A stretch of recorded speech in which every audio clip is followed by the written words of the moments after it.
sanctuary cities like criminals. The Justice Department, led by Attorney General Jeff Sessions, is now going to treat sanctuary cities the way they deserve to be treated, like the criminals they are. Robert Hur made a statement against sanctuary cities Thursday, speaking on the threat of criminal gangs like MS-13. Finally, we are also holding sanctuary cities accountable for their lawless conduct, Hur told reporters at a White House briefing Thursday. The Attorney General will not allow sanctuary cities to become sanctuaries for criminals.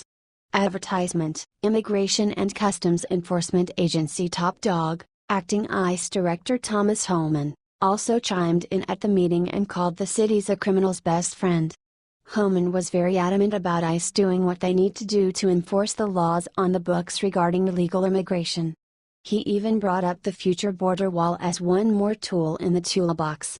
Attorney General Jeff Sessions is a very devout supporter of enforcing the immigration laws, is very adamant about punishing sanctuary cities. He is vowing to withhold millions of dollars in federal funds originally directed to those cities.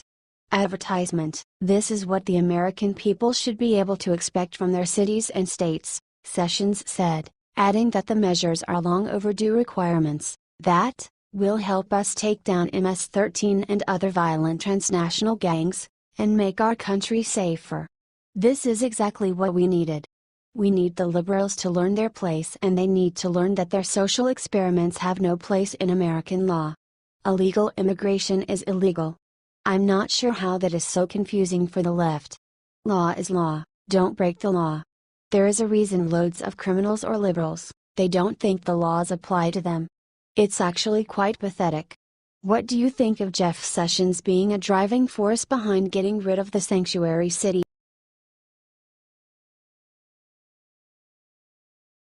Trey Gowdy fires the shot heard round America after Obamacare repeal fails. Trey Gowdy is not happy, and he has a tremendous message for the Republicans that the Democrats would be well served to listen to as well. The Republican congressman from South Carolina and the chairman of the House Oversight Committee cut right to the heart of the matter. Advertisement. Our problem is for 7 years we've been telling folks what we're against and what we're opposed to, and then we've had 7 months to govern, and the best we can come up with is a skinny plan on 24 hours notice? He asked in amazement. We've got to get better at telling people what we believe, why we believe it, Gowdy continued, and then persuading them it's right for the country. We've had plenty of time to do it. We set unrealistic expectations and then we never meet them, which leads to anger and frustration. We've had 7 years to figure it out, and the best we can come up with is something called skinny. Trey's funny too? That humor will serve him well should he choose to run for higher office. You must be funny if you want to win these days. Advertisement. Brian Kilmeade of Fox and Friends then jumped in and asked Trey the key question, where do we go from here? Should you just move on or go back? Trey shot back, we've got to go back. It impacts 20% of the economy. It was a fundamental promise of the Trump campaign. The Affordable Care Act is failing. If you're going to fail, though, fail doing what you really fundamentally believe. The health care. I would propose changes that are transformational. And it's going to require persuading my fellow citizens, including some independents and Democrats, that this is best for the country.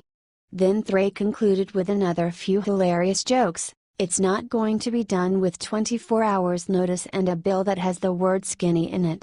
It's hard to persuade people, I get that, I used to have to do it for a living, and I'm married. Share if you agree with Trey.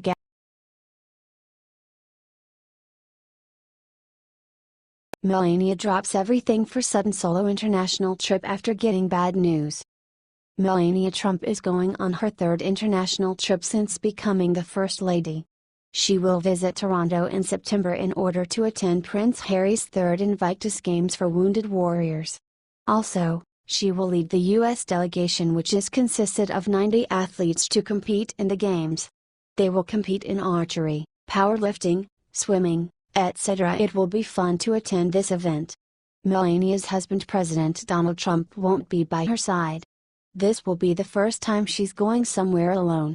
We never saw something similar from former First Lady Michelle Obama. Freedom Daily reports the announcement of this particular trip could haven't been more ironic and perfect. Just hours ago, President Donald Trump sent out one of his most infamous Twitter messages yet, sending liberals in America into a complete meltdown. Early Wednesday morning, he let every citizen of our nation know that transgendered individuals would no longer be allowed to serve in the military. Melania's decision to travel alone came right after Trump announced on Twitter that the United States will no longer accept or allow transgender people in the military. Trump knows what he's doing, and this decision was made in the best interest of our country. People who are serving in the military should be healthy and to have a good state of mind in order to work their job properly. Freedom Daily reports we're in volatile times right now, with the Islamic State on the rise, more frequent terrorist attacks, and North Korea threatening to use a nuclear weapon on America. Our military is the backbone to our freedom and needs to be top-notch in defending all that we hold dear, not used as a social experiment where people experimenting with a new gender can go to make a political point. This important policy change opened the doors for a new wave of attacks on the Trumps, just as it seemed to settle a little bit for both Donald and Melania. The news about Melania's trip in September couldn't have arrived in a better time. At least people now will focus on her for a while rather than the president's transgender ban. Although Melania is an immigrant, she has more love and respect for our military than Michelle ever had. She constantly shows that she appreciates the service members no matter what. However, that's not enough for the liberals to attack her with every chance they get. But, Melania is proof that immigrants who enter our country legally are proud citizens who appreciate America and the military.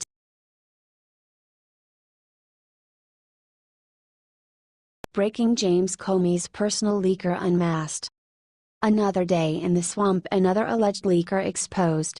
First Anthony Scaramucci came in and got rid of one White House leaker, and now it seems Jeff Sessions and his Department of Justice is hot on the trails on another, and this one is big. The big fish, if you will, and what could be James Comey's hand-picked leaker. Advertisement: sure, after he was fired, James Comey had a different leaker for his dirty deeds, an old law school chum. But what was going on when he was at the FBI? Who was doing all that leaking? We want to know, but more importantly, Trump wants to know. Add to the intrigue is an explosive new report from Circa, and they are naming names. Advertisement: according to them, FBI General Counsel James Baker is allegedly under investigation by the Justice Department for leaking classified national security information to the media. This is a high-profile employee of the FBI, as high as you get, and it is hard to imagine that if these charges are true, he did so of his own volition. Sarah A. Carter is a national and international award-winning journalist and writes for many new outlets including Circa. She is well known for breaking many high-profile stories since President Trump took office, and has shamed the liberal media into reporting them after they turn out to be true. She claims to have multiple government officials close to the probe, who spoke on the condition they not be identified, and said a top FBI lawyer is allegedly under an investigation for leaking classified information. She writes, FBI General Counsel James A. Baker is purportedly under a Department of Justice criminal investigation for allegedly leaking classified national security information to the media. Baker is a close confidant of former FBI Director James Comey, and he was reportedly advising the then FBI Director on legal matters following private meetings the former director had in February with President Trump in the Oval Office. Share this if you believe we finally plugged.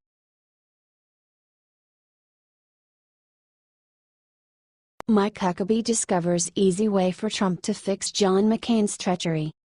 John McCain flew in from an Arizona hospital to cast a key vote to get the Obamacare repeal bill on the Senate floor for a debate. This was a good sign that the Republicans had the numbers and would finally push through their much-awaited repeal in replace of the dreaded Obamacare. Advertisement: but something unexpected happened on the way to the future. John McCain pulled a fast one, a sneak attack against President Trump and the will of the voters. As the debate raged on, first Mike Pence tried to get John to cast the vote their way, then President Trump got on the phone and tried to get John to reason, and then it was Mitch McConnell. All failed to persuade the maverick, and he dramatically, a little too dramatically, and embraced his inner showboat and turned a thumbs down on 8 years of promises and on a big win for Trump. Advertisement: he cast the deciding vote and that is all she wrote. This is clearly a disappointing moment, Mitch said. I regret that our efforts were simply not enough this time. Now, I imagine many of our colleagues on the other side are celebrating. Probably pretty happy about all this. But the American people are hurting, and they need relief. But Mike Huckabee discovered an easy way to solve the treachery of John McCain and the 2 other GOP senators who betrayed Trump. Former Arkansas Governor Mike Huckabee is now calling for a repeal of the 17th Amendment. This would totally change the way senators are elected. And would make sure McCain betrayal was the last time. The amendment, ratified in 1913, set up the popular election of senators, who before that had been elected by state legislatures.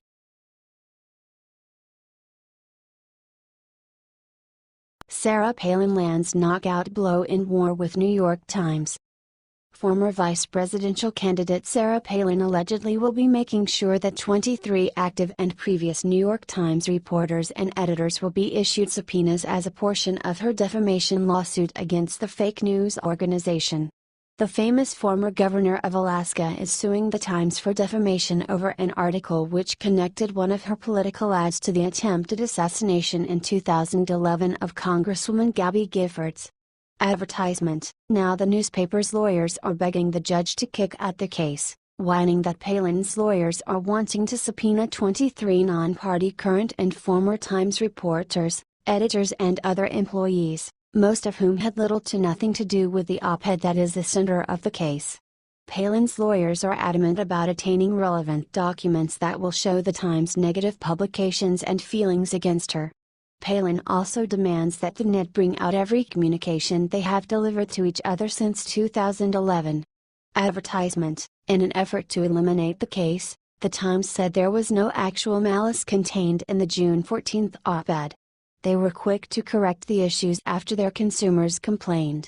The newspaper said it's very dedicated to the full fix of the op-ed that said that Palin's political action debunks her claims in the case. Palin sued the Gray Lady in Manhattan federal court last month, saying the newspaper had accused her of inciting the mass shooting that severely wounded then Arizona Rep. Giffords. She sought unspecified damages. The editorial in the Times was prompted by the recent shooting of Louisiana Congressman Steve Scalise at a baseball practice attended by Republican lawmakers in Alexandria, Virginia. The best part of this is watching the New York Times flail around. They don't seem to realize that there are ramifications to putting out fake news. What do you think of Sarah Palin suing the Times? Do they deserve